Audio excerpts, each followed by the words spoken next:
بسم الله، السلام عليكم ورحمة الله وبركاته. أهلا بكم في راديو حكايات وكلام في الكورة. امبارح كانت مباراة منتخب مصر وأنجولا. الكابتن حسام يعتبر عمل حاجة كويسة جدا، ريح اللعيبة الأساسية وبدأ بجميع اللعيبة اللي يعتبر ما كانتش بتشارك أو كان في بعض من اللعيبة بتشارك منها. والمباراة كانت ماشية ما بين يعني في الملعب يعني هات وخد كده ما بين الفرقتين يعني. طبعا انك تلعب بيعتبر بالاحتياطي بتاعك وتأدي مباراة يعني متوسطة، هي مش جيدة، هي متوسطة، فده شيء مش وحش ان اللعيبة برضو تبقى كلها جاهزة ومستعدة لأي وقت ان اي حد فيهم يشارك.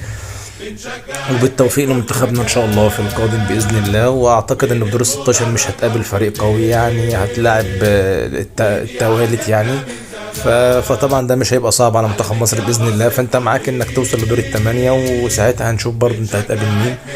فبفضل الله يعني كل اللي جاي مش هيبقى صعب يعني ان شاء الله، وهي يعني قربت ويعني ربنا ييسر لنا الامور كده ويفرحنا كلنا ويفرح مصر ان شاء الله كلها.